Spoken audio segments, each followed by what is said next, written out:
Vamos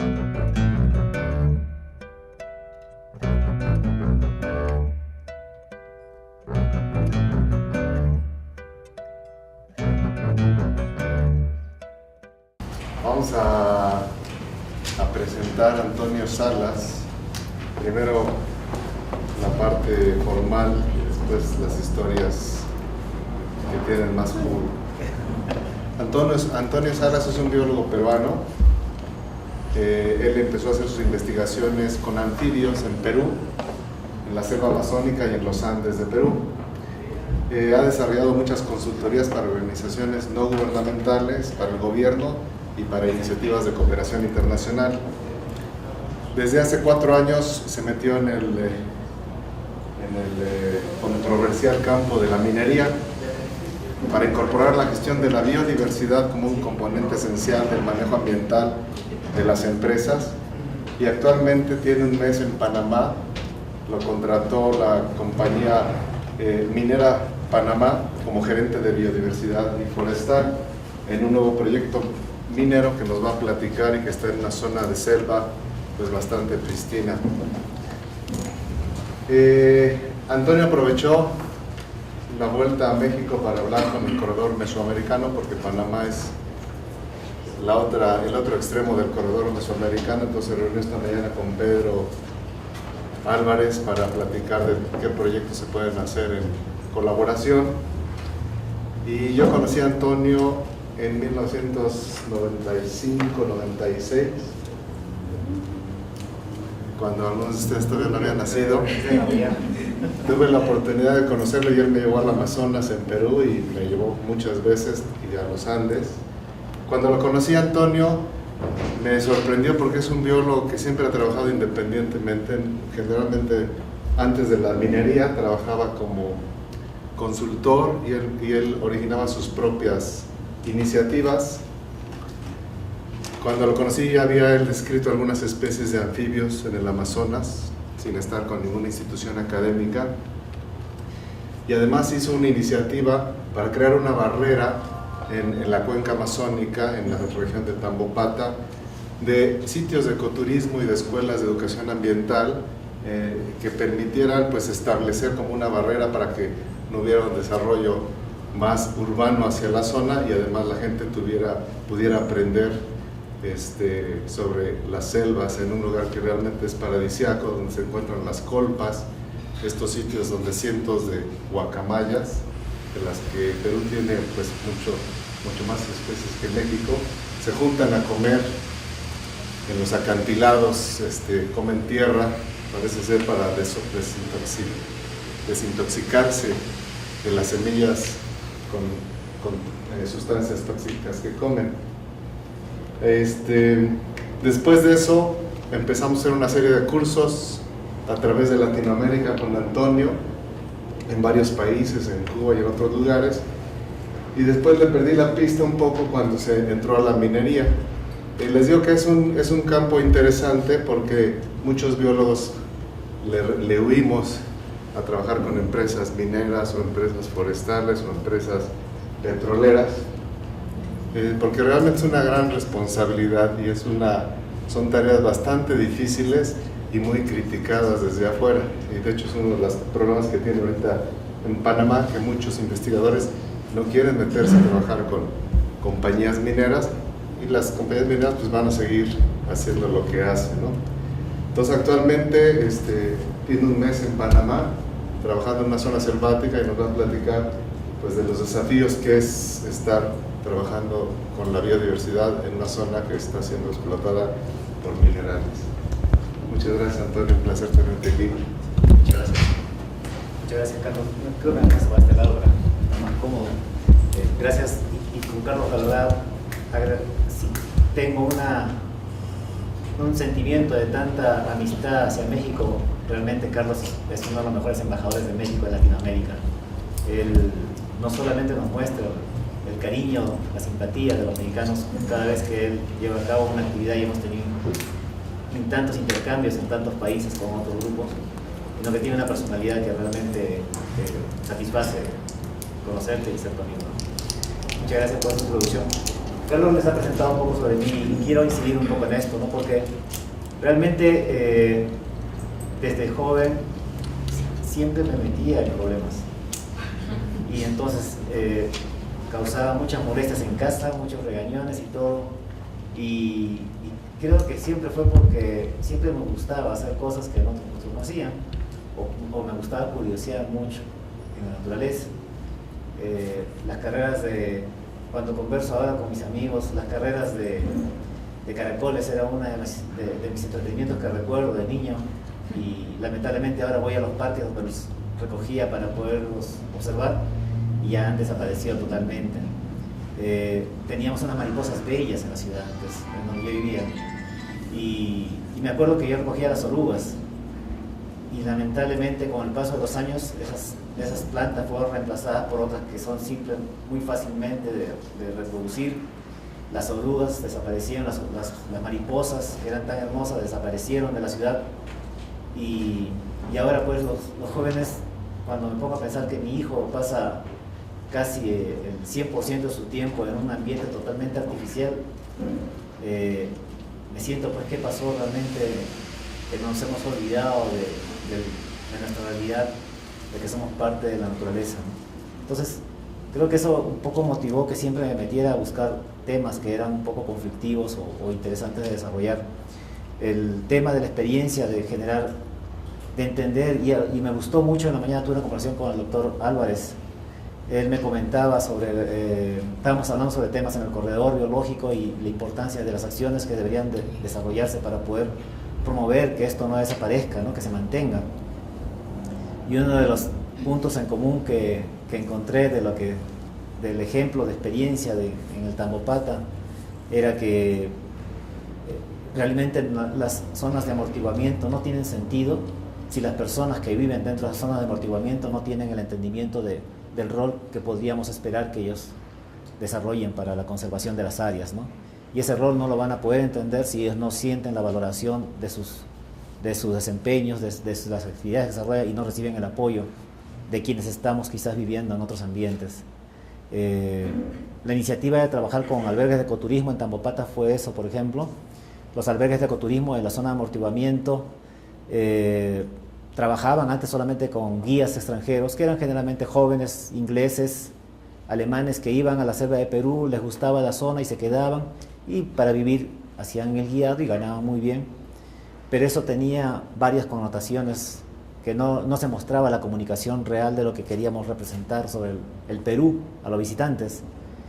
Y lo otro nació de una coyuntura, que tuve un proyecto de casi 6 años y se acabó el financiamiento, y había capacitado 8 jóvenes para trabajar conmigo, y qué hacía con ellos, a dónde los llevaba a trabajar. Y la idea fue, hay una oportunidad con el ecoturismo, empezamos a trabajar con ellos, generando un esquema en el cual hubiera científicos, o sea, jóvenes biólogos trabajando por condiciones bastante modestas, y apoyaran en el guiado también, y eso funcionó y se convirtió en un boom, porque el primer albergue le gustó, hizo tanta propaganda, ganó un premio internacional en la última reunión en Sudáfrica del desarrollo sostenible, y todas las otras empresas empezaron a copiar el modelo. Y esa experiencia me dio a ver pues que la manera de trabajar con empresas no era realmente entrar de la manera que quizás en la que yo lo había hecho, ¿no? Porque costó mucho esfuerzo, varios años para lograrlo. Y empecé a trabajar en las ciudades ya tratando de promover esto, y por una coyuntura y una casualidad entré en el tema de la minería, y tengo ya 4 años trabajando en minería, y en realidad se me apertura un mundo nuevo de oportunidades para poder contribuir a la conservación de la biodiversidad, aprovechando esta tendencia de las mineras responsables de querer realmente hacer las cosas bien y que no saben cómo hacerlo, porque aquellos con quienes quieren comunicarse no quieren hablar con ellos. Lo que dijo Carlos tenemos un prejuicio hacia la minería, y muchas veces pueden venirnos a buscar y decirnos queremos desarrollar este proyecto de conservación, este proyecto para poder contribuir a la conservación de la biodiversidad, y no les escuchamos, porque a veces no saben cómo decirlo, no saben cómo comunicarlo, y no les escuchamos en gran parte porque tenemos el prejuicio del lema tan escuchado, ¿no? La mina contamina, que suena bonito, la verdad. Yo siempre digo, qué bonita rima, porque suena bonito y se podría hacer una cancioncita de la mina contamina, ¿no? pero también deberían hacer una cancioncita sobre los aportes que se están haciendo ya en varios sitios por la minería. A raíz de los trabajos que desarrollé en Perú en una empresa minera, Minera Panamá me contrata, se comunican conmigo hace 3 meses para poder desarrollar con ellos, participar con ellos en una iniciativa que tienen. Y mi presentación es muy modesta. Después de ver las páginas de Conamium, lo que tengo realmente es muy modesto, y felicitaciones mexicanos, porque realmente las páginas, la comunicación que ustedes hacen sobre biodiversidad es impresionantemente bella y los envidio. Perdónenme este pecado, pero es envidiable realmente. Y bueno, esta es una presentación más sencilla sobre lo que tiene como objetivos, y más que nada voy a explicar un poco los detalles de lo que muestro, por el poco tiempo que tuve para prepararla, de la propuesta que representa Minera Panamá para la conservación en el corredor biológico mesoamericano. Tenemos la ubicación de las fronteras de Panamá, está en el istmo que conocemos, es una franja de terreno muy estrecha entre 2 océanos, y ustedes todos conocen el tema del Canal de Panamá que se encuentra acá. Fue una de las más grandes aventuras, iniciativas desarrolladas por ingeniería humana, que tuvo muchos costos de vidas humanas, no solamente sociales en el aspecto económico y de desarrollo, sino también en costos de vidas humanas. Quizás como una noticia, y si no lo saben, se está ya desarrollando el inicio de la ingeniería para ampliar el Canal de Panamá. Se le va a dar más del doble del ancho que tiene actualmente, porque ahora hay embarcaciones de mucho mayor calado que necesitan esa facilidad de infraestructura. En esta región que está hacia el norte de Panamá, hacia el lado del Atlántico, se encuentra el distrito de Donoso. Bueno, acá tenemos un mapa de la vegetación, de la variada vegetación de Panamá. Acá está la zona del canal, y esta es la continuidad que hay de bosques que va hacia la zona del corredor biológico que se encuentra también en conexión con México. Esta es la zona que voy a destacar en la siguiente lámina, que es precisamente en donde se encuentra la propuesta de Minera Panamá. Cuando digo propuesta, es porque todavía en este momento se encuentra en aprobación el EIA para poder iniciar la operación. Esta es la área de la huella del proyecto. Lo que ven acá marcado es específicamente el terreno que va a ser, y lo digo así drásticamente, el terreno que va a ser deforestado. Unos bosques que están en realidad en muy buen estado. Le decía a Carlos que eran bosques vírgenes, me dice, bueno, que mejor que diga bosques primarios, porque ya es difícil conseguir lo otro, pero es toda esta zona que pueden ver acá. Es una gran extensión, todo un distrito. Todo este que está enmarcado acá es el distrito de Donoso, que en realidad tiene muy poca intervención humana todavía, y un detalle es que no hay comunidades indígenas habitando en este territorio. Entonces es una zona de mucho interés. Está solamente a una distancia de 2 horas y media de Panamá. Uno viene desde la ciudad de Panamá hacia Peronomé, hay una carretera que une este recorrido, y de acá hay una carretera que llega hasta esta zona más o menos, y de acá una vía de acceso que no ha sido generada realmente por Minera Panamá, porque ya existía previamente, ¿no? Pero no es un acceso que cruzara hasta el otro lado, hacia el Atlántico, no solamente llegaba hasta esta zona porque ya hay un proyecto acá en desarrollo de una empresa de minería de oro. Entonces esta es el área y el entorno en el cual Minera Panamá empieza a desarrollar. Minera Panamá es una empresa creada, constituida en Panamá dentro de las leyes panameñas, y es una subsidiaria de una corporación internacional, INMET. INMET es una corporación minera que tiene su sede en Canadá. Principalmente tiene accionariado canadiense.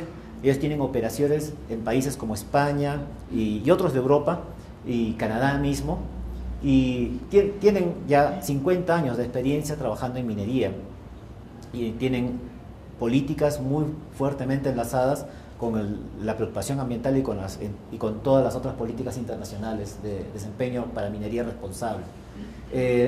Ellos logran la concesión del área donde se encuentra el proyecto.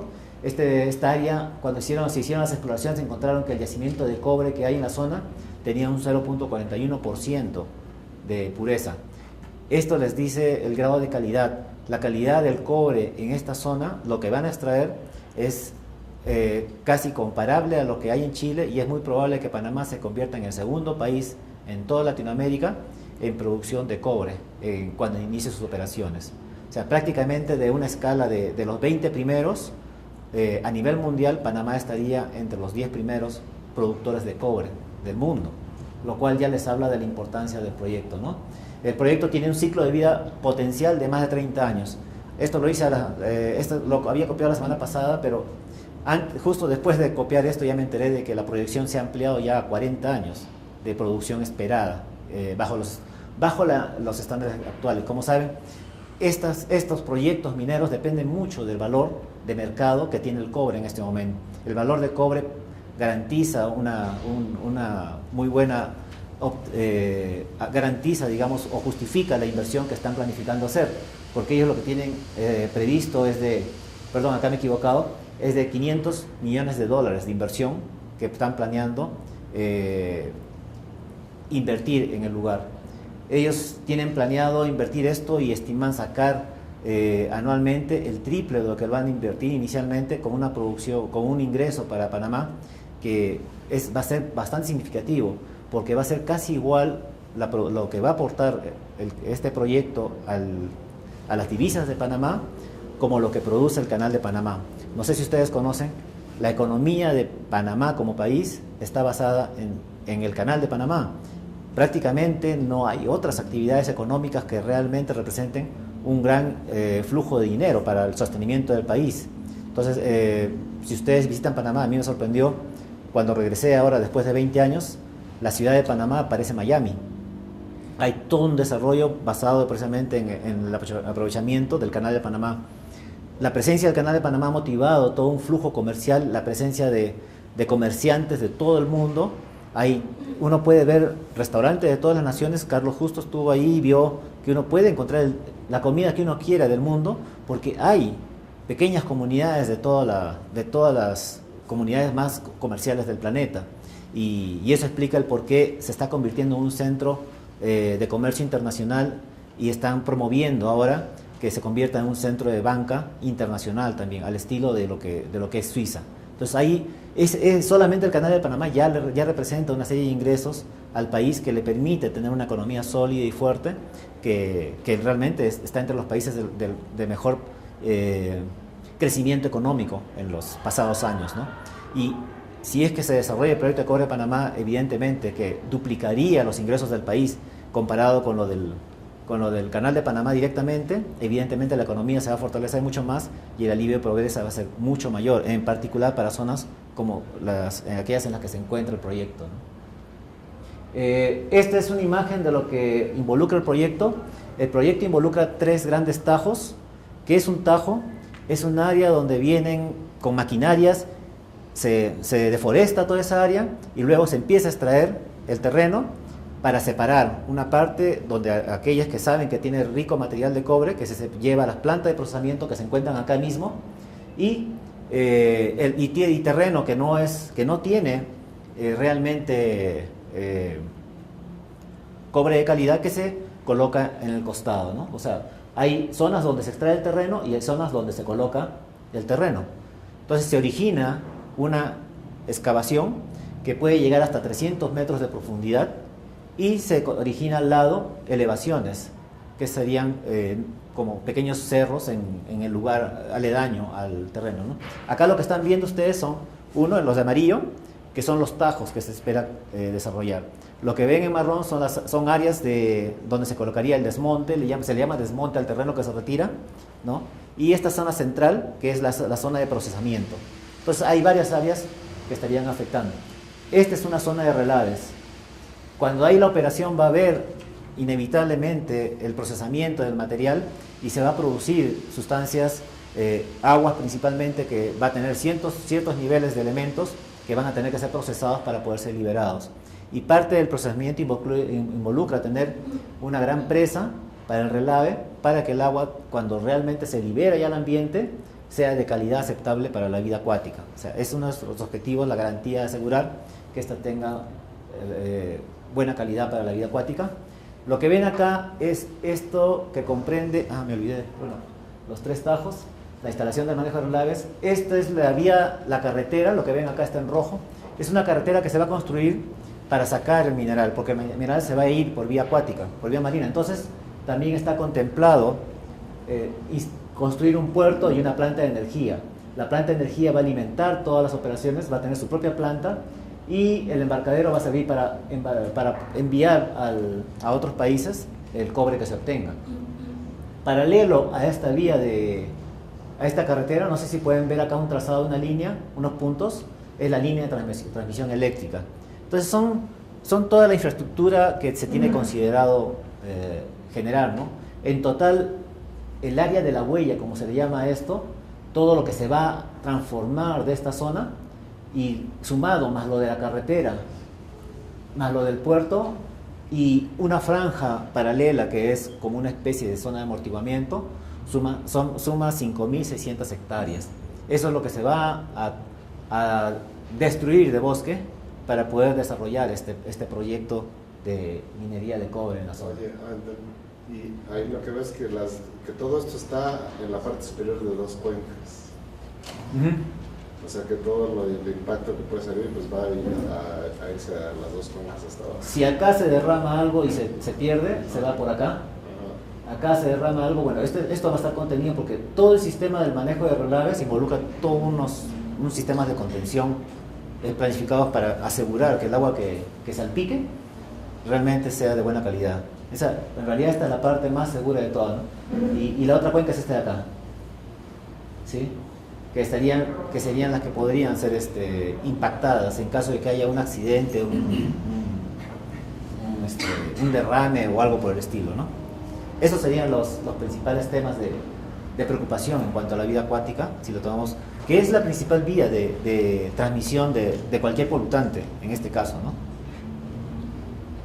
El ESIA, el estudio de impacto ambiental, como mencioné, fue elaborado por Boulder, asociados de una consultora ambiental, en este caso fue la sede de Canadá la que asumió el reto de elaborar este documento. Se encuentra actualmente en una segunda ronda de observaciones. Las observaciones son elaboradas por los distritos, las jurisdicciones ambientales de cada distrito, y a la vez por la central, la Autoridad Nacional del Ambiente es la que está llevando a cabo este proceso, pero a la vez Minera Panamá, en el interés de que tuviera el mayor apoyo posible el ANAM, la Autoridad Nacional del Ambiente, le ofreció un presupuesto para que la Autoridad Nacional del Ambiente contrate a una consultora que ellos eligieran para que revisar el documento y presentar observaciones. Ellos, los de ANAM, eligieron a Sustentarse. Es una consultora ambiental de Chile que tiene bastante experiencia con proyectos mineros. Entonces ellos han estado revisando y ellos también ya presentaron sus observaciones, ¿no?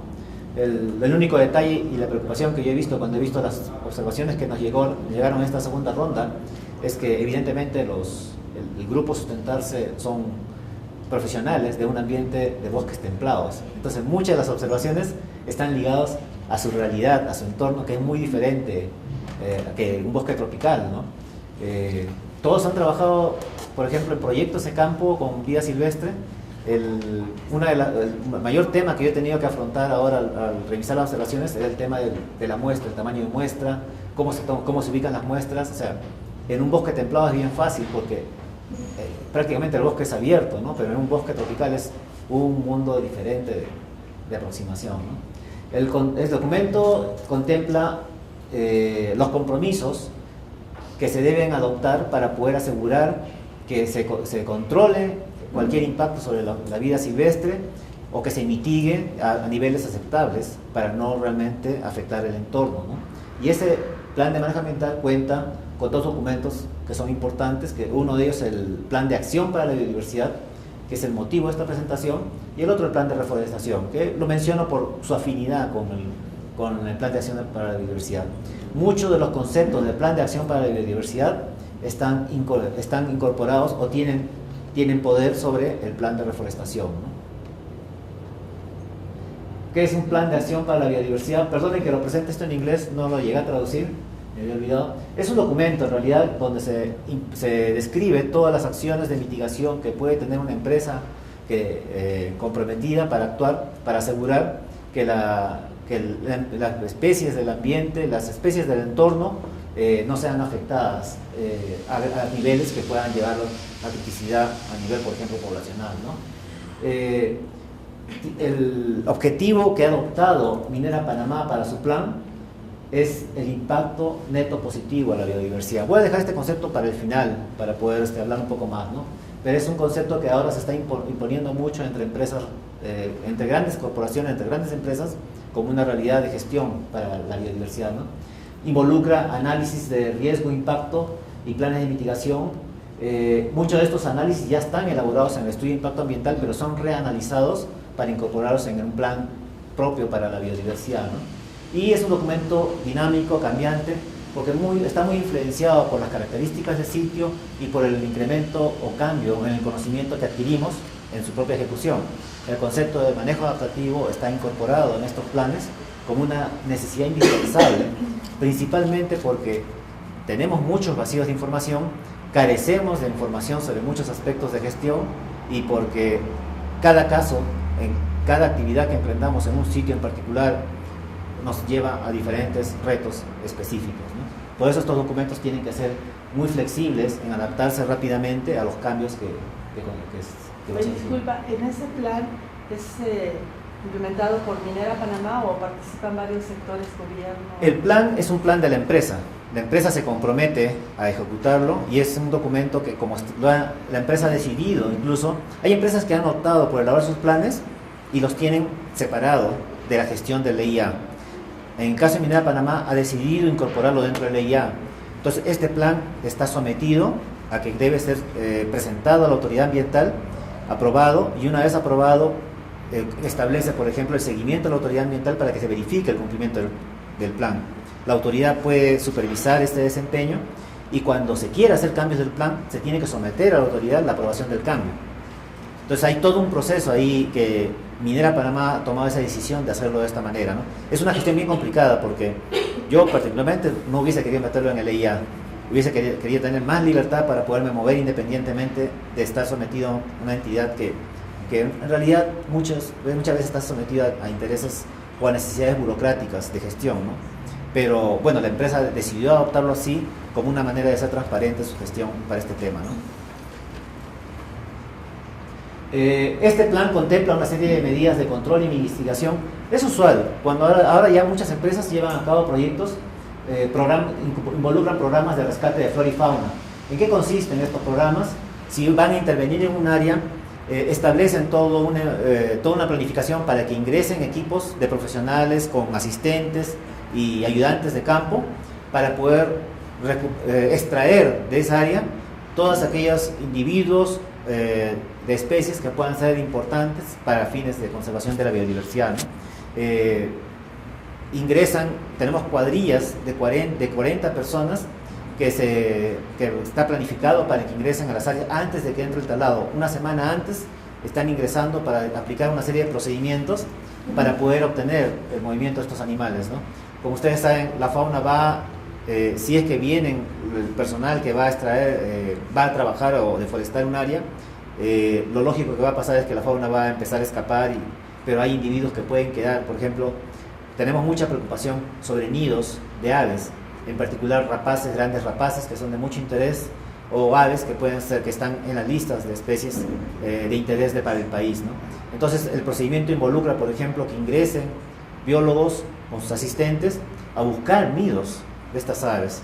Esa es la parte más sencilla quizás del trabajo, ¿no? Porque el problema es para aquellos que, por ejemplo, los de mamíferos que buscan los escondites de murciélagos, que es uno de los principales retos que hay en el trabajo. Entonces tienen que hacer muestreos de campo antes para poder ubicar, determinar los sitios y tomar acciones, ¿no? Hacer todo el esfuerzo posible para rescatarlo, ¿no?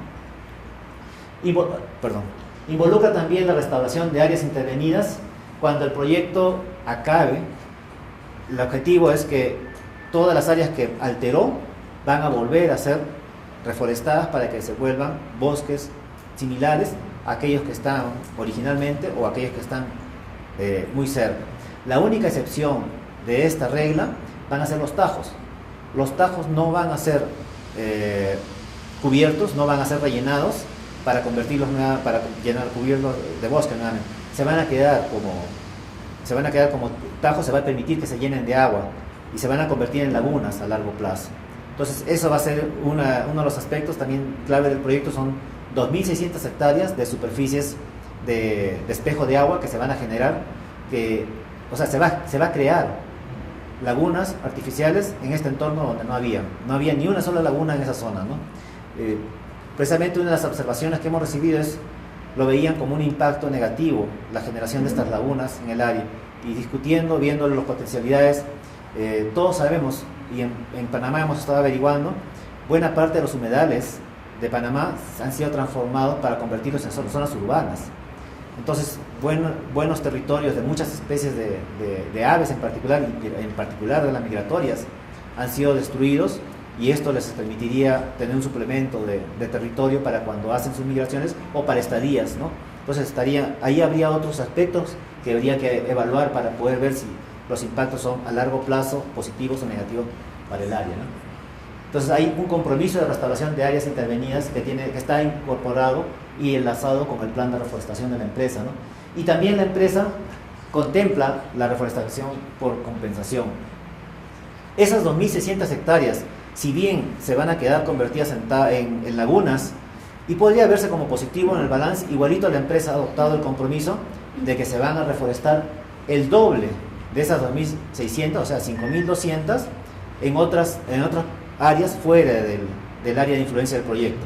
El objetivo y el compromiso con ANAM se ha ofrecido de que las áreas que se reforesten pueden ser áreas que requieran restauración, por ejemplo, cabeceras de cuencas, en coordinación con comunidades. Las comunidades pueden tener áreas en las cuales necesitan apoyo, porque sabemos de muchos proyectos de comunidades que no tienen ellos apoyo para poder llevar a cabo, y lo están haciendo incluso sin el apoyo por iniciativa propia. Entonces la empresa lo que está ofreciendo es que apoyar económicamente, apoyar técnicamente para poder desarrollar esos proyectos e incorporarlos como parte de su gestión de esos 5.200 hectáreas adicionales que está comprometiendo reforestar, ¿no?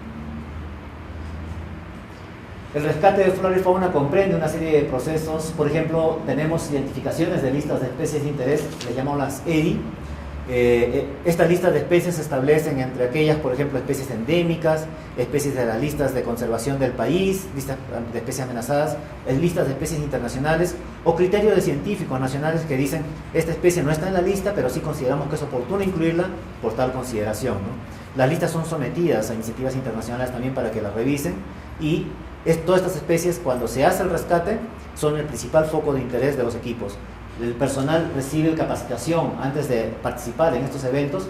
Se les enseña a todo el personal cómo deben identificar una especie de interés.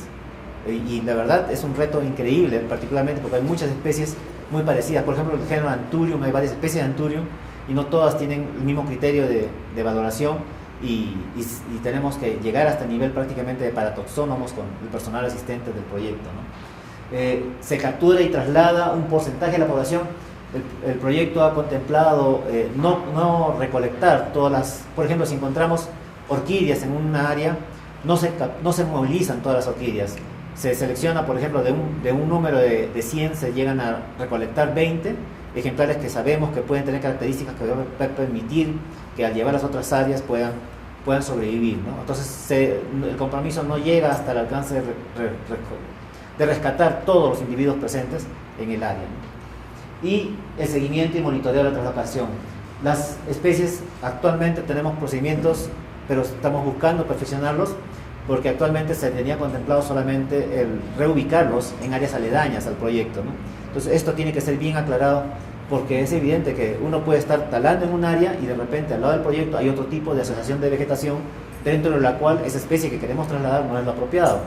Entonces estamos perfeccionando nuestra aproximación a esta gestión, principalmente para no ocasionar cambios como por ejemplo las prácticas que han habido en otros proyectos, donde se extraía de un proyecto y se llevaba a otro sitio que estaba 50 kilómetros más allá, con eso ocasionando toda una serie de conflictos por el ingreso de individuos adicionales a otra población, y lo peor de todo, ingresando, digamos, variabilidad genética distinta de lo que era natural en la otra área, ¿no? Entonces hay toda una serie de criterios que estamos todavía perfeccionando con apoyo de organizaciones que voy a mencionar después. Por ejemplo, entre especies de interés tenemos 2 especies de anfibios que han sido identificadas. En las especies de interés están varias especies de Atelopus. No sé si ustedes conocen, Atelopus son ranitas muy bellas, muy hermosas, que están muy bien representadas en Panamá y que han motivado una serie de comunicaciones en los medios. Mucha gente de Panamá está bien atenta de lo que son los antelopos, los conoce ya, porque los ve muy frecuentemente. Hay incluso 2 proyectos de reproducción en cautiverio de anfibios en Panamá, precisamente motivados por esta aproximación que tiene la población a estos grupos de especies, ¿no? Hay 15 especies de aves, 10 de mamíferos, 8 especies de reptiles, peces de agua fresca, una especie de pez muy pequeña, un pez marino. Hay 3 especies de peces que están en el área cercana al puerto y se ha considerado tener especiales medidas para no afectarlas, e incluso un invertebrado marino que se ha propuesto porque no se desconoce el estatus de esta especie, ¿no? Hasta la fecha se han rescatado más de 4.000 individuos de fauna y más de 3.000 individuos de flora. Aunque todavía no está aprobada la huella del proyecto, tenemos aprobada la mejora de los accesos que hay hacia el proyecto. La carretera que va de accesos se ha mejorado, ampliándolo principalmente, y ahí se ha tenido que talar a veces franjas de 5 o 10 metros de ancho por tramos de 100, 500 metros, para poder mejorar la carretera en muchas partes. Entonces, en esos procesos de ampliación de la carretera ya se han aplicado los procesos de rescate. Estos procesos de rescate nos han permitido aprender mucho de muchos detalles que no habíamos tomado en cuenta, en consideración, ¿no? Y tenemos ya más o menos algunas estadísticas de cuánto se puede encontrar en cada tipo de hábitat, ¿no? Por ejemplo, un detalle: cuando se hizo la IA principal, que fue para el área de la huella principal que les mostré, no se había detectado una especie de orquídea terrestre en esa huella, y no está presente porque en la carretera de acceso hay otros tipos de hábitats presentes, y cuando han trabajado en estas zonas han talado unas zonas y encontraron este tipo de orquídea terrestre que no era evidente en otras zonas y no tenían en la lista de ERI. Entonces, esto nos permite muchos hallazgos nuevos. Ni siquiera se tenía información de la distribución de esa especie en la zona. Hay varios registros distribucionales que se han estado incrementando. La presencia, por ejemplo, del oso hormiguero gigante, que ya se consideraba extinto en Panamá, porque ya más de 3 décadas que no se tenía un registro, ya ha sido observado en 2 oportunidades por cámaras fijas que están instaladas en los sitios de rescate. El procedimiento involucra, me olvidé mencionar, se instalan cámaras también fijas para poder tener observaciones de la presencia de animales que puedan considerarse para el estudio, ¿no? También está contemplado una serie de proyectos en el plan de acción que son programas de reproducción ex situ, tanto para flora como para anfibios y reptiles. Como dije, un tema de mucho interés son los anfibios en particular, y estamos trabajando con un proyecto que ya está en ejecución. En vez de iniciar otro proyecto de construir centros de reproducción de estas especies, lo que hemos hecho es identificado cuáles hay en el país, y estamos llegando a convenios con ellos para poder potenciarlos a que tengan mejor infraestructura para poder recibir lo que se venga de las operaciones, ¿no? Y lo mismo con sitios con invernaderos que ya están operando en el país, ¿no? Y este aspecto es muy importante porque hay mucha connotación social, porque muchos de estos centros de invernaderos actuales son manejados por comunidades de las zonas de la periferia del área que les he mostrado, ¿no? Hay una serie de aportes voluntarios del proyecto que involucran, por ejemplo, el Fondo para la Biodiversidad Minera Panamá ha establecido un presupuesto fijo anual para apoyar investigaciones en diferentes aspectos que estén relacionados a los temas del proyecto. Se apoya estudios, tesis que faciliten que se genere esa información y que pueda servirnos a nosotros para los motivos de gestión, para mejorar nuestras prácticas. Se están llevando a cabo estudios de poblaciones de la SEDI, por ejemplo, de flora y fauna, ya no en la huella. Se están generando estudios fuera de la huella del proyecto para conocer aspectos de distribución en el área aledaña, ¿no? Principalmente porque si vamos a aplicar medidas de rescate, no queremos afectar esas poblaciones que están por fuera. Entonces hay también una serie de estudios para conocer cuáles son las áreas de distribución de estas otras especies y qué otros hábitats pueden estar presentes, como para repoblar esas áreas. Y digo repoblar porque hay un tema bien interesante. Por ejemplo, en el caso de anfibios, fue bien curioso cuando han desarrollado los estudios fuera de la huella del proyecto. Han visitado, si no me equivoco, 12 quebradas, los del equipo de anfibios. Algunos son jóvenes del Smithsonian que trabajan ya años, décadas allá sobre anfibios. Ellos han visitado las quebradas buscando poblaciones de una misma especie de rana. En 10 de esas quebradas no encontraron ni un solo individuo, y lo que se teme es que el hongo quítrio pasó por ahí y hizo desaparecer esas poblaciones, ¿no? Entonces estamos haciendo unos estudios Ya tenemos algunos primeros resultados sobre la distribución del hongo quítrido entre poblaciones naturales en la zona, para ver también dónde vamos a liberar, porque no queremos liberar individuos de la zona que trabajamos que están siendo sometidos a pruebas para asegurarnos que no tienen el hongo, para llevarlos a zonas donde pueda ocurrir, ¿no? Entonces, la situación del rescate se ha hecho bastante complejo y es prácticamente ya objeto de una investigación mucho más detallada, ¿no? También se están haciendo estudios de análisis de cambio de uso de tierras del área del proyecto y también de sus alrededores. Eso tiene una proyección mucho mayor y voy a explicar un poquito después, porque realmente hay una medida que se ha tomado al final que es lo que ha cambiado bastante la aproximación que estamos teniendo de gestión del área, ¿no? Se está modelando esa distribución de las especies de interés dentro de esta huella del proyecto y dentro del área aledaña, para conocer, como dije, la distribución de especies y ver potenciales, nuevas poblaciones, y asegurar que no estamos afectando poblaciones. Y se está haciendo análisis de conectividad de hábitats, ¿no? Para poder evitar cortar, por ejemplo, el flujo de especies, en particular a lo largo de la ruta hacia la costa que les mostré inicialmente, ¿no? Esta es una imagen, y acá este es el tema del análisis de cambio de uso de tierras. Esta es una imagen de todo el área que estamos analizando como de interés para el proyecto. Acá está la huella, acá está la carretera y al costado está la línea de transmisión eléctrica, ¿no? Hasta acá pueden ver ustedes lo que ven, estas manchas guindas son áreas ya deforestadas. Son áreas ya que han sido intervenidas y que han sido ya deforestadas. Acá lo que hay es una carretera hacia la costa, por eso se explica la invasión. Acá, aunque no hay una carretera, lo que hay es el río. El río está siendo usado como vía de acceso, entonces ya está colonizando población por acá. Y después hay otras vías de ingreso de población como estos ríos que son navegables, ¿no? Y ya no hay realmente mucho más que las que hay acá. Hacia acá, hacia el sur, hay grandes grupos poblacionales y lo mismo hacia esta zona, ¿no? Entonces, eso está generando vías de presión de población hacia el área del proyecto, ¿no? De estas tres direcciones principalmente, que estarían causando cambios. Es inevitable. Si no tenemos planes, no tenemos ideas de qué queremos, dónde queremos vivir, es inevitable que vamos a movernos sin darnos cuenta hacia estas áreas y vamos a deteriorarlas a largo plazo, ¿no? Entonces, lo que hizo el proyecto fue hacer un contrato con el laboratorio de Clark, la Universidad de Clark, que son los que trabajan en el IDRISI. Ellos han estado modelando en base a información que le proporcionó la NAM y con imágenes que se adquirieron para este fin, para modelar qué va a pasar en el área a lo largo de los próximos años, o qué pasó a lo largo de los años pasados. Ya han hecho estos mapas. Lo que ven ustedes acá es el área que va a estar sin bosque para el año 2051, o sea, dentro de 40 años, que es el tiempo de vida estimado para el proyecto. Toda esta área que van a ver acá va a ser área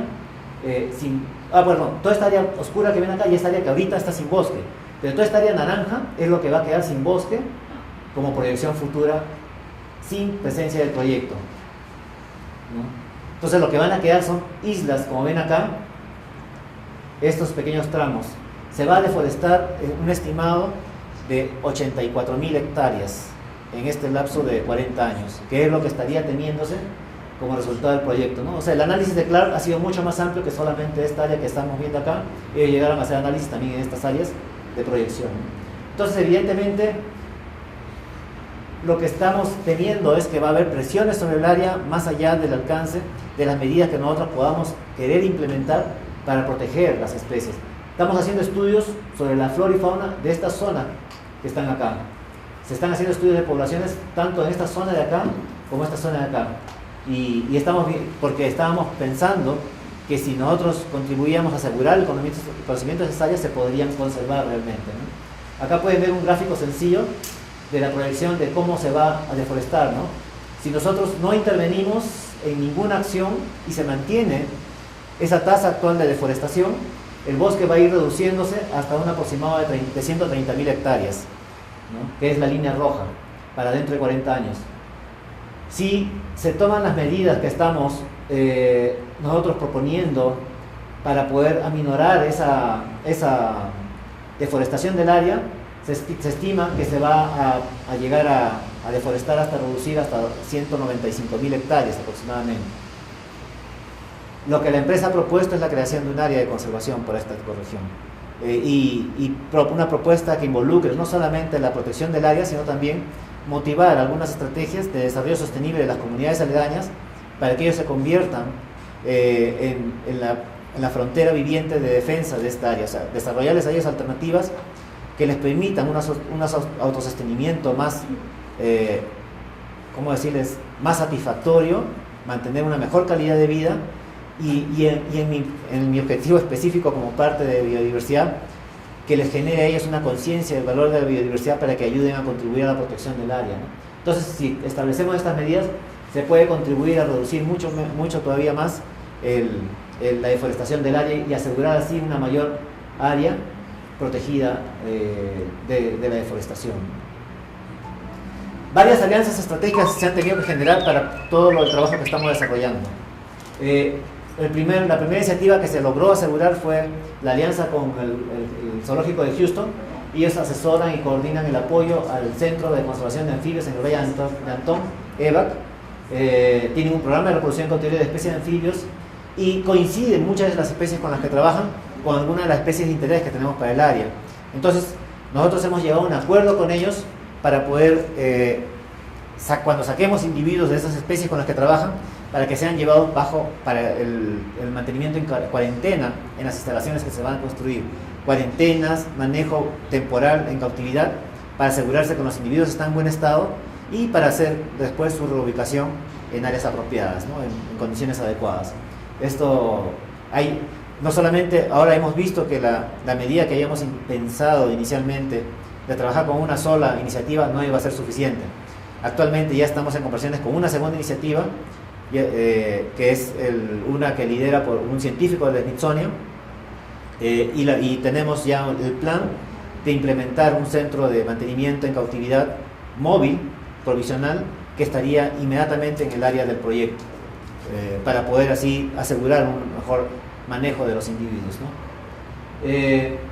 El Fondo Peregrino, trabajamos con ellos, con las águilas arpías en la zona en particular, pero ahora en rapaces en general, porque estamos tratando de identificar la población que pueda estar presente en la huella del proyecto para ver cómo tomar acciones. Tenemos que estar entendidos que hay que tomar acciones para evitar posibles impactos. Les explico, por ejemplo, tenemos una zona donde está este nido. Este nido se encuentra en un área que se va a intervenir dentro de 2 años. Quiere decir que esa área va a ser talada, ese árbol va a desaparecer. Y justo cuando me contratan, yo llego y me entero, el nido en tal sitio ya está la hembra empezando a colocar ramitas, ya estaba colocando ramas. Yo he estado rezando casi un mes para que no ponga huevo, pero ya está, esa foto ya nos confirma que ya está empollando. Entonces ya sabemos que hay cuando menos un huevo en ese momento, y en este momento ya eso ha pasado hace aproximadamente un mes, y ahorita que bajo el asesoramiento del Fondo Peregrino el día martes está planificada un ascenso para ir y ver el nido y ver si es que hay 1 o 2 huevos para asegurarse de buen estado, y tenemos la posibilidad de que se va a tomar la decisión en el momento que de repente se extrae el segundo huevo. ¿Por qué? Porque no crecen 2 pichones de águila arpía. Generalmente un huevo se deteriora o no nace sencillamente, y el pichón más grande cuando nace llega a matar al pequeño o no lo llegan a alimentar. Hay una competencia y solamente llega a crecer uno. Entonces, bajo ese concepto, lo que estábamos pensando, si va a haber esa mortalidad y ya está conocida ya científicamente, estamos considerando la posibilidad de sacar el segundo huevo para poderlo llevar a un centro que ya se ha habilitado provisional en el zoológico del Summit en Panamá, para poder incubarlo y asegurar el nacimiento de ese pichón, para después ver cómo reubicarlo cuando llegue a su edad. Eso es bien complejo. Inicialmente la preocupación surgió con que, bueno, sacamos el huevo, llevamos a un centro de incubación y tenemos un centro tenemos áreas en el Summit, en el zoológico tenemos jaulas donde pueden ser contenidos por un tiempo, pero ya no. Ahora el Summit estamos viendo con más detalle cómo trabajar, y estamos posiblemente desarrollando un convenio con el zoológico del Summit para habilitar un centro de conservación para rapaces dentro de sus instalaciones, que sería parte para el servicio para el programa de rescate de los próximos años para nosotros, y a ellos a futuro que les serviría para poder ampliar sus instalaciones de exhibición a los visitantes, ¿no? Entonces tenemos una serie de ideas ahí que estamos desarrollando y y muy aceleradamente tratando de concretar en estos días, porque ya estábamos con el tema del pichón. Si tenemos este huevo en una sola área que está en un acceso, evidentemente imagínense lo que hay, lo que debe haber en 5.600 hectáreas. Entonces uno de los proyectos que estamos haciendo es que ya se consultó a Clark para ver cómo podría estimarse o tener una idea utilizando imágenes de satélite para poder hacer una proyección de lo que podríamos encontrar de nidos de águilas o rapaces importantes en el área, ¿no? Porque también tenemos el Morpho guianensis, por ejemplo. Entonces, estamos viendo cómo desarrollar estudios que nos permita actuar con anticipación para prevenir. El tema práctico de esto es que les comenté que en 2 años esto desaparece. Ahorita la hembra, si nace el pichón, ese pichón el próximo año va a estar ya crecido, y la hembra es muy probable que el próximo año va a querer empollar nuevamente. No vamos a dejarla que empolle el próximo año, porque nos llevaría nuevamente a que justo en el lapso del año del segundo pichón estaría la intervención del terreno, y no queremos afectarlo en ese momento, ¿no? Entonces vamos a tomar medidas, quizás el movimiento del pichón que sobrevive este año, y colocar espantapájaros, mecanismos que impidan al ave usarlo, ¿no? En ese lapso lo que vamos a hacer es, para asegurarnos del seguimiento a los 2 adultos, se les va a colocar radiotransmisores para poderlos hacer un seguimiento durante 4 años, que es el tiempo de vida del radiotransmisor, para asegurarnos de que realmente esperamos que no se separen, porque me dijeron también que las parejas se forman y si se separan ya no vuelven a unirse, o no forman pareja con otro individuo, ya no vuelven nuevamente a unirse. Entonces esperamos evitar eso, y esperamos hacer un seguimiento para asegurarnos de que realmente, bueno, no tanto asegurarnos, sino comprobar si ha sido nuestras medidas efectivas o no. Tenemos acuerdos con el Ministerio Veterinario Garden, las especies de interés, ellos están ayudándonos a elaborar los planes de manejo de estas especies específicos por especie, ¿no? Ellos están revisando continuamente nuestra lista de especies, trabajamos enviándoles muestras, ellos están capacitando a nuestros biólogos con estadías que realizan allá en el Missouri para poder tener una mejor capacitación. ¿Se acuerdan de la orquídea terrestre que les mencioné? Es esta. Fueron al área y encontraron los bulbos. 2 días después regresaron y ya había floreado esta de acá. Y miren, es una belleza realmente de flor, ¿no? Entonces, amerita realmente tomar acciones específicas en el sitio, ¿no? También estamos trabajando con el Royal Botanical Garden.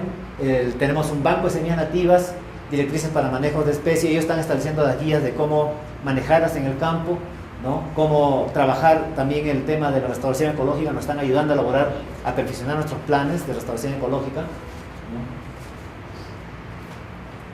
La Universidad de Clark, que es la que hizo los estudios de cambios en uso de la tierra y el modelamiento de especies de interés. También tenemos alianzas con la Universidad de Panamá, un acuerdo para hacer proyectos de investigación de biodiversidad. Yo les digo honestamente, no es como un ánimo de hablar mal de los panameños, pero a mí me sorprende cómo un sitio de tanta riqueza en biodiversidad realmente, y estando Strike tantos años ahí, no ha formado muchos profesionales en biodiversidad, y es porque no hay una demanda de profesionales. El tema de la apertura de Minera Panamá a tener contratado, en mi caso soy el primer gerente de biodiversidad que existe en una empresa minera en el mundo. Ahorita ya me enteré que el Río Tinto tiene una empresa minera, no me acuerdo si es en Madagascar, que ya ha lanzado la convocatoria para un biólogo. En caso si le interesa les puedo pasar el enlace. Quieren contratar un biólogo ya como director de biodiversidad para sus operaciones allá. Entonces, imagínense, se enteran que acá hay un biólogo en biodiversidad, y a otra minera quiere ganar, y lo que hace es generar una posición más alta con el mismo cargo para decir, nosotros estamos más comprometidos todavía con la biodiversidad. Eso va a generar una competencia entre mineras, va a aperturar puestos de trabajo para muchos biólogos. Pero Panamá carece de muchos profesionales. Cuando hemos buscado cuántos hay muy pocos, y los pocos que hay, la mayoría están en docencia. Entonces no son realmente profesionales de campo como hubiéramos esperado.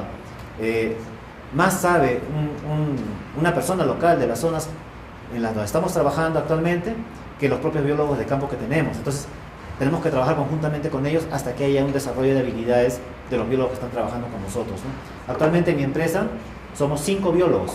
Estoy yo como gerente, tengo a uno que está como superintendente de biodiversidad. Va a haber ya está por contratarse a un superintendente forestal, que es un biólogo también que se está contratando, porque el énfasis de su gestión no va a ser producción forestal, su énfasis va a ser restauración ecológica. Y debajo de la bióloga que está como superintendente de biodiversidad, tengo 3 biólogos que están trabajando directamente como supervisores de biodiversidad. En realidad son oportunidades de trabajo que se están generando y se están aperturando, y esto, si esto se copia, se replica en muchas otras empresas mineras, va a haber más oportunidad para los biólogos en general, ¿no? La Universidad de Panamá, y también hay un acuerdo con el SENACID para el desarrollo de programas de investigación y cooperación científica, tecnológica, académica y innovación. O sea, estamos viendo la posibilidad de que estos proyectos no seamos nosotros quienes los gestionamos directamente, sino ver un mecanismo por el cual el SENACID los administre, los gestione, para poderles dar valor también ante las universidades de Panamá o ante otros estudios de posgrado, ¿no? Para que así puedan tener un mayor beneficio del que desarrolla estos proyectos, ¿no? Perdón. Dejo acá un número 8. Tengo la noticia de que el Smithsonian Institution ha aceptado llegar a un acuerdo de entendimiento también con Minera Panamá, y es para un tema muy importante. Un objetivo de Minera Panamá era tener una entidad independiente que nos haga la asesoría sobre el monitoreo sobre la vida silvestre alrededor del proyecto, y el Smithsonian ha aceptado ser esa contraparte para poder llevarlo a cabo de manera independiente y objetiva in situ. O sea, hay un plan ya específico para trabajar con ellos, ¿no? Este plan tiene otros alcances. El tema es también que el plan, como documento, Minera Panamá ha considerado cada año someterlo 1 o 2 veces a un consejo de evaluadores, que es integrado se espera que sea integrado por profesionales más destacados de cada una de las ramas principales involucradas en este proyecto, ¿no? Entonces, hasta el momento ha sido una empresa consultora internacional la que se ha contratado. Esa fue una de las razones de mi conversación con el doctor Pedro Álvarez en la mañana. Tenemos un nexo común, que es el corredor biológico mesoamericano. Por lo tanto, tenemos un eje común ya de por sí de trabajo y de entendimiento, y mi propuesta directa, verbal, a él ha sido para invitarlo a que él, en representación del CONABIO, participe de este consejo evaluador del proyecto, ¿no? De lo cual él estuvo muy interesado, y hemos ya quedado en algunas fechas para una posible visita, para que nos visite, conozca el sitio y pueda tener una mejor idea de lo que estamos desarrollando en conjunto, para así ya ver alguna manera de formalizar esta iniciativa. Entonces, la idea es, muchas de estas organizaciones, como han visto, la mayoría son extranjeras, del hemisferio más al norte, ¿no? Y lo que estoy tratando yo de gestionar ya a mi llegada es tratar de pañamenizarlo, un poco más de fortalecimiento con las organizaciones panameñas, y principalmente también con organizaciones de la región que compartimos, y en este caso en particular con la región mesoamericana. Tengo el plan el próximo mes de coordinar una visita a Inbio para poder también conversar con ellos sobre estas mismas ideas y ver cómo integrarnos, porque realmente no me parece a mí justo que se invierta 3, 4 millones de dólares sin sacarle el beneficio de compartir la información que se va a generar, o de darle una manera de asegurar esa información. CONABIO, desde que recuerdo de años, yo trabajé para el Consejo Nacional del Ambiente durante casi 6 años, y estuve a cargo del sistema de intercambio de información, del Clearing House, que era el sistema de comunicaciones del Convenio de Diversidad Biológica, el antecesor de tu gestión en CONABIO. Entonces, en esa época trabajábamos con los mecanismos de internet, de aplicaciones HTML que recién surgían, el uso de macromedia, flash, que ustedes han explotado muy bien y muy eficientemente. Y uno de los temas que encontré cuando trabajo con tantos científicos en Perú era el tema de asegurar la información. ¿De qué nos sirve producir tanta información si no la asegurábamos y no quedaba como evidencia del avance, ¿no? O sea, porque si no íbamos a volver a reinventar la rueda cada década, cada 5 años, otra vez se estudiaba nuevamente cuántas veces saltaba el mosquito, y volvíamos a cifras diferentes quizás, pero no se tomaba en cuenta el estudio anterior. Ese tipo de aspectos, de tener en cuenta el valor de la información, fue lo que realmente me ha motivado, en particular esta aproximación hacia CONABIO como una manera de contribuir a la conservación de la biodiversidad, ¿no? En concreto, tengo algunas frases finales Minera Panamá se ha comprometido a adoptar las mejores prácticas nacionales e internacionales. Hay iniciativas como por ejemplo la Corporación Financiera Internacional. El proyecto, casi todos los proyectos mineros contemplan pedir préstamos a esta corporación. Y la corporación tiene el estándar de desempeño 6, el Performance Standard 6. Es un estándar de desempeño específico para la biodiversidad que honestamente todos deberíamos conocerlo, porque se está perfeccionando y llega a unos niveles realmente que a mí me satisface la exigencia que se está dando a las empresas en cuanto a lo que se espera realmente que respondan. Es una exigencia que realmente es un reto para cualquier empresa adoptarla, y más todavía es un reto para un ambiente de bosque tropical como el que compartimos, ¿no? Y el Consejo Internacional de Minería y Metales es una iniciativa formada por varias empresas, las más grandes empresas mineras en el mundo, se han integrado en formar este consejo y están desarrollando buenas prácticas que están compartiendo y promoviendo que otras empresas que no están integradas las adopten. Minera Panamá no forma parte de este consejo, pero está adoptando las prácticas de este consejo internacional, ¿no? Nuestro objetivo es el balance neto positivo por la biodiversidad y para la biodiversidad. ¿Qué significa este concepto? Como dije al comienzo, quería destacarlo al final. Lo que queremos es que después de estos 30, 40 años, que la biodiversidad de la zona, que la gente sepa, sienta que la biodiversidad de la zona se ha visto favorecido con la incursión de este proyecto en la región. Ese es el objetivo principal a largo plazo que buscamos como balance de gestión, ¿no? Entonces, hace unos días acompañé a mi director en medio ambiente a una conferencia de prensa internacional, ha salido en muchos medios internacionales, por eso las noticias en Panamá, en otros diarios, y un tema puntual, nunca lo habían considerado, es la huella del proyecto representa 2.56% del territorio que Minera Panamá está promoviendo conservar. Si es que ese pequeño sacrificio de ese 2.56% amerita conservar el resto del 100% que estamos planificando, yo creo que la biodiversidad debe quedar bastante bien y nosotros satisfechos de haber hecho esa gestión. El lema de la empresa es porque es importante hacerlo bien. Gracias.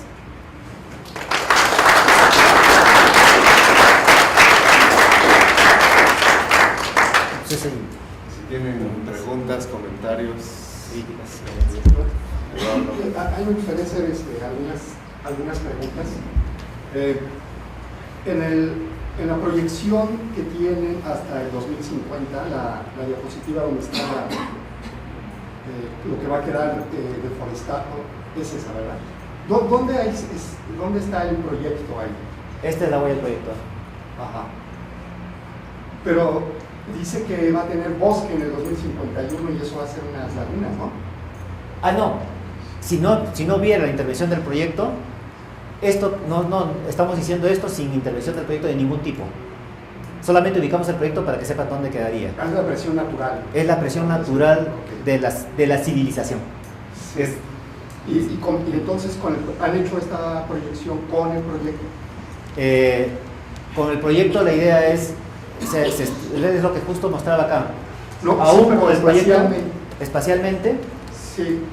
Lo han hecho, pero no lo traje, no lo tengo realmente, pero sí lo han hecho también. Sería muy interesante, ¿no? La parte de ahí ya no va a haber bosque por el proyecto. Es la creación de un área protegida, ¿no? Pero ¿qué va a pasar? Todo esto. O sea, el objetivo del proyecto, si es que se aprueba, si es que la ANAM lo aprueba, es que todo esto desde acá, que está todavía ahorita en buen estado, ¿no?, se convierta en un área protegida antes de que empiece esta destrucción hacia esta zona. Todo lo que ve en naranja es lo que va a cambiar. Esto es lo que evitaríamos que cambie en particular, ¿no? Y en otro sentido, ¿tienen en el país, cuentan con algún plan de desarrollo minero? Le pregunto lo siguiente porque aquí en el área donde nosotros trabajamos en CONALI, hacemos opiniones técnicas sobre proyectos como los de este estilo. Y hemos detectado que en algunos, hay un plan de la Secretaría de Energía, un plan de desarrollo minero, y algunos estados tienen planes particulares, ¿no? Entonces lo que nosotros luego hacemos es sobreponer los diferentes proyectos que hay, y desafortunadamente muchos caen fuera de las propuestas originales de explotación por ventanas de oportunidad, porque descubrieron un yacimiento, de lo que sea, que es más productivo o de más pureza, como el caso del que usted nos presenta. Pero de inicio el proyecto nace, pueden nacer los proyectos con vicios, porque no hay una estrategia de desarrollo. Eso está contemplado en las actividades que van a realizar ustedes. Son dos aproximaciones. De parte del gobierno, yo sé que no existe un plan de desarrollo minero, porque no tienen realmente minería. Los pocos proyectos que tienen son muy pequeños de escala y no han sido desarrollados a magnitud como esta propuesta de proyecto. Este es un proyecto de mega minería, se le llama por la magnitud de extensión de área que cubre, ¿no? Entonces, no tienen un plan específico para este tipo de aproximaciones. Eso establece uno de los más grandes problemas, y esto es lo que mencioné, por ejemplo, en el caso, quizás no mencioné un detalle. En este momento en Minera Panamá, los 3 roles principales en medio ambiente están ocupados por peruanos. Van a decir, claro, que estamos haciendo argolla, ¿no? Pero no es eso, tiene una razón. No hay profesionales panameños con experiencia en minería. Entonces lo que buscó la empresa es profesionales de países con minería, y optó entre Perú y Chile. La anterior gerente era chilena y no conocía de bosques tropicales. Todo su conocimiento era de bosque templado.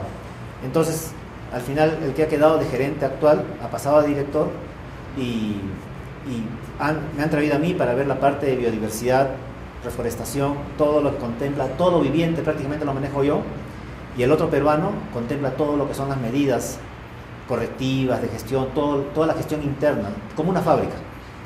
Entonces, eso evidencia pues que el país no tiene una capacidad. Mi contrato, por ejemplo, es a un lapso de 3 años. Mi objetivo principal es formar biólogos panameños que puedan reemplazarme y asumir a futuro, por el resto de la vida del proyecto, la gestión de la mina. Ese es mi principal punto de mi contrato. Y para mí me parece excelente la idea de poder desarrollar algo que pueda ser replicado a futuro. La otra aproximación es el tema de los planes locales, porque ese es el otro tema. Si las comunidades no tienen planes, evidentemente el desarrollo que van a tener va a ser simplemente aleatorio o sometido al acceso que ellos disponen para poderse mover, ¿no? Esa es una realidad que hay.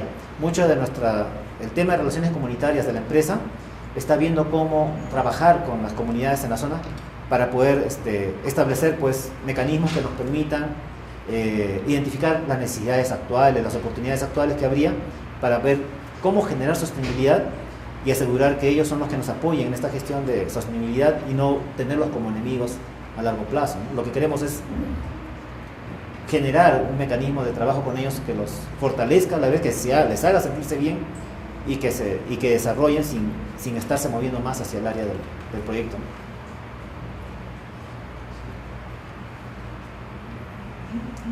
¿Cuál es el mercado actual y hacia el futuro del cobre? El cobre es uno de los metales más requeridos para muchas operaciones. Yo no sabía, me dicen que no me acuerdo si el iPhone o el iPad, sus componentes, 30% de sus componentes metálicos es cobre.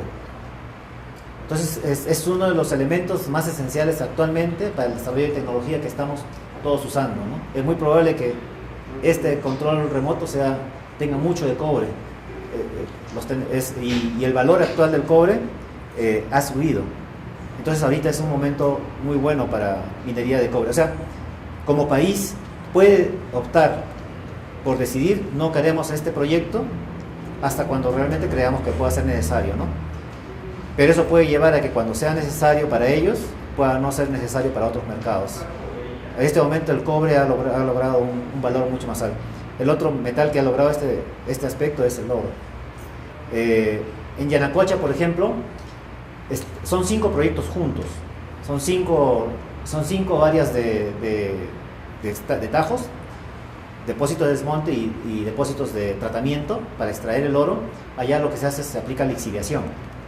Entonces se está echando cianuro para poder extraer el oro del desmonte. Y eso pasa por todo un sistema de recuperación y de tratamiento para que nuevamente se reprocese y extraiga hasta el mínimo. Cuando empezó el proyecto de Yanacocha en Perú, el oro tenía un valor y les era rentable trabajar ciertas áreas y generaron sus desmontes y ya iban a entrar, ya estaban ya en proceso de cierre, o sea, ya se estaban rehabilitando y se estaba revegetando alrededor. Ahí no había bosques, ahí había pastizales, entonces ya se estaba revegetando. Ha subido el valor del oro como 5 veces y sigue subiendo. Esos terrenos que estaban abandonados fueron reanalizados y el porcentaje de oro que tiene los ha hecho volver nuevamente al proceso de reobtención del oro, ¿no? Entonces esto mucho se maneja por el mercado.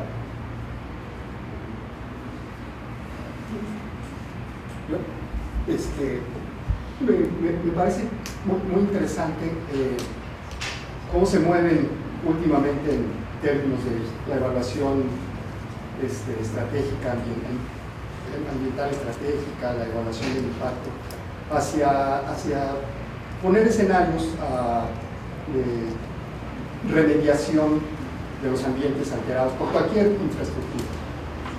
Pero lo que yo veo en muchas ocasiones es que no hay muchos indicadores del éxito de los programas.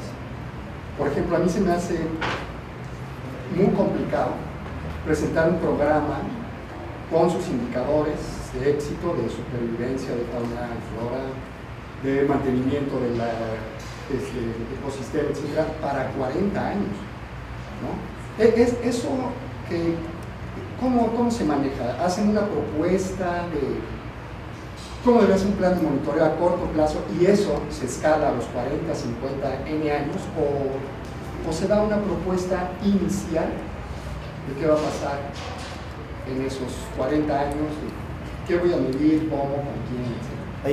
Nuevamente también hay 2 temas en tu pregunta y quiero recordar, y es muy bueno que lo hayas mencionado, el tema de la evaluación ambiental estratégica. En este caso no se ha contemplado una evaluación ambiental estratégica porque no contempla en sus impactos directos comunidades.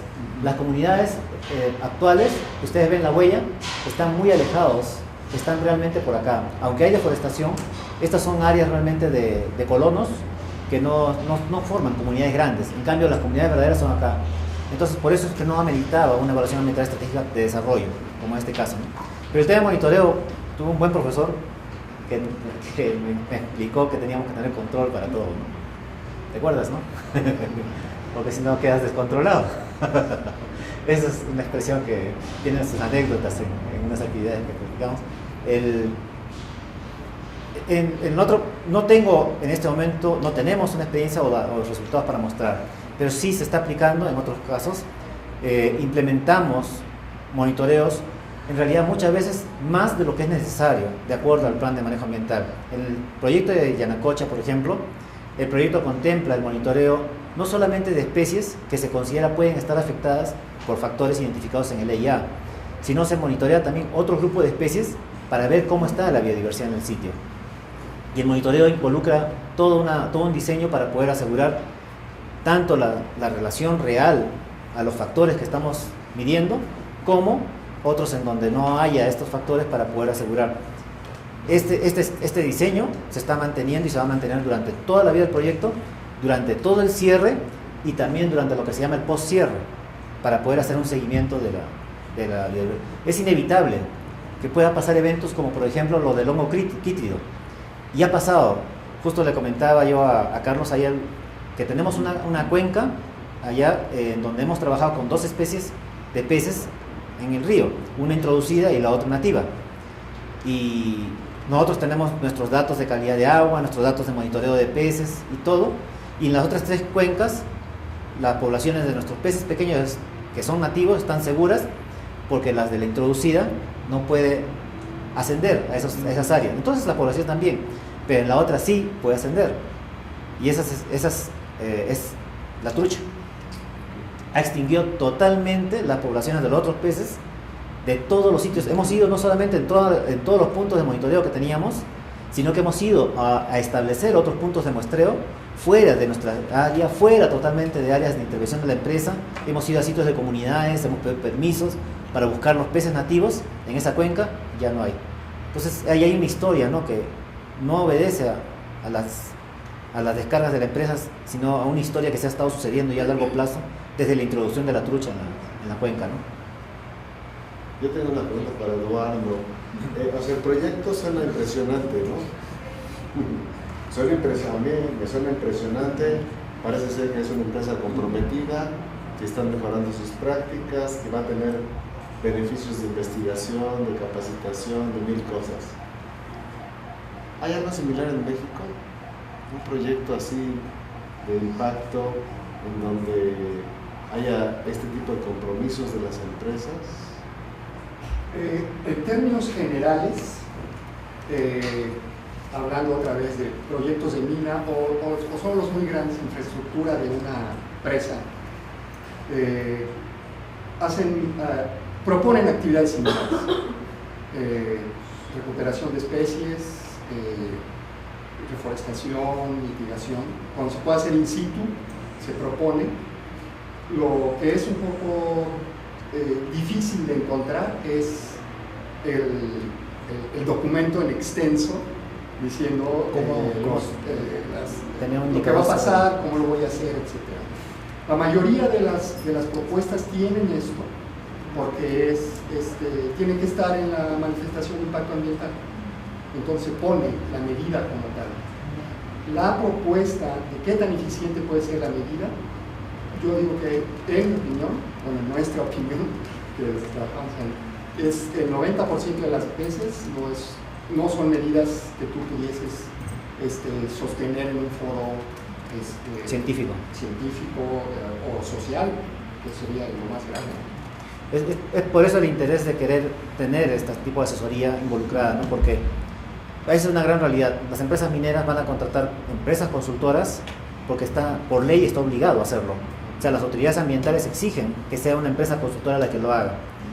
Pero también hay mucho de percepción negativa sobre esta gestión, porque dicen la consultora está sometido a la empresa y va a dar un documento que es favorable para la empresa, que sí, todo es bonito, todo es pajaritos, y cuando llega se ejecuta y se descubren pues lo mortal, ¿no? Entonces, en este caso tenemos otra aproximación, y es el interés de contar con el sentido crítico de quienes realmente puedan darnos ideas, o con toda justeza decirnos están equivocados, su aproximación necesita estas mejoras si quieren hacerlo. Ese tipo de aproximación, o sea, sí estamos dispuestos. Y yo justo conversaba con Pedro Álvarez, lo usual es uno llega a una empresa de gran magnitud, como en este caso una empresa grande, y yo pensé, pues, para conocer al CEO de la organización, al representante de la organización, algún día me conocerá, me dará la mano y punto, lo conoceré así, ¿no? Y me he sorprendido porque es una persona sumamente sencilla, he conversado directamente con él, ya tiene una idea de que realmente muchos de los compromisos que hay acá tienen mucho mayor alcance que lo que ellos están imaginando. Entonces ya estoy haciendo un proceso de generar la documentación para que ellos entiendan eso, para que puedan ver, porque está asociado mucho al presupuesto.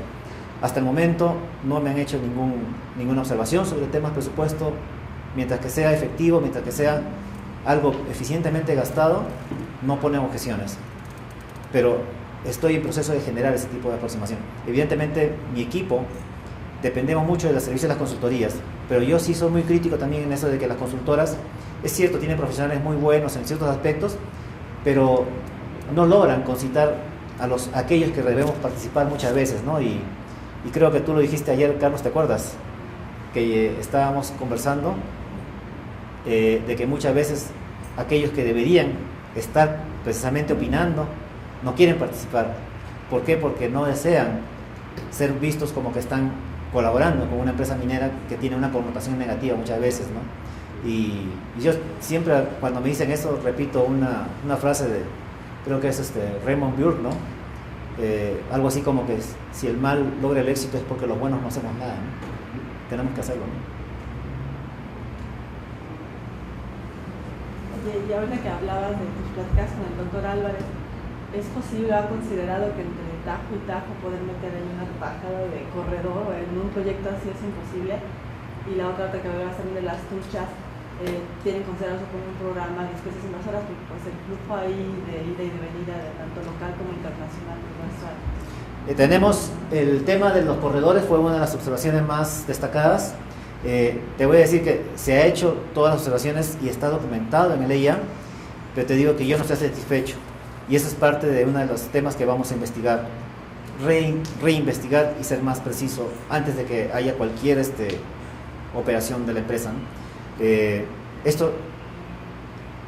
Las medidas que estamos tomando un poco, estamos en este momento trabajando lo más rápido posible para ver estos temas, porque hay un estimado de fechas y comprometido con eso están millones de dólares comprometidos. Entonces, esa es una de las partes más preocupantes de mi gestión actual. El otro tema sobre las invasoras, también estamos viendo estos temas, ¿no? No solamente estamos viendo el detalle, el tema de bioseguridad, por ejemplo, cuando vamos a ver a visitar muestreos de poblaciones de ranas en particular, todos siguen un protocolo de limpieza absolutas. Si van con unas botas a una población, no pueden ir con esas botas, por ejemplo, a la otra población, porque no va a ser que se lleven el hongo quítrio. Hasta que esté demostrado que no hay, tenemos que seguir esa práctica. Todo eso involucra costos y realmente es bastante fuerte, ¿no? Pero hasta el momento se está manteniendo y la política que tenemos lo pensamos mantener a largo plazo durante el proyecto. O sea, hay un tema en esto muy importante, y es que todos estos documentos también son sometidos al IFC, a la Corporación Financiera Internacional. La empresa ha solicitado un préstamo al IFC para poder invertir en este proyecto, y al ser como una especie de accionista, el IFC tiene potestad en el directorio y decisión cuando vea que no se están cumpliendo las cosas como ellos especifican. Ese es uno de los aspectos clave por qué estas entidades prestan este dinero, porque les permite tener decisión, ¿no?, sobre las acciones de la empresa, ¿no? Oye, yo sé que no es parte, pero ¿hay poblaciones humanas locales ahí? ¿Cómo reaccionan a eso? No, por eso esta es la huella que están viendo de hasta dónde ha ingresado población. Esto es todo, ¿no?, lo que está hasta el momento, ¿no? Entonces, no hay, en esta zona, como ves, es totalmente sin población, no hay comunidades indígenas. Las comunidades indígenas están de acá al norte. No sé por qué esta particularidad, yo pregunto y nadie me ha dicho hasta ahora por qué no hay comunidades indígenas ahí. ¿Por qué no ha habido grupos, o cuando sean pequeños, o como en la selva de Perú? Nosotros tenemos, cuando hay selvas así, tenemos grupos generalmente no contactados, pero acá no hay ni una sola referencia, no hay evidencia, y nadie me ha explicado hasta ahora por qué se fueron los que deben haber habido en esa zona hacia otra zona, ¿no?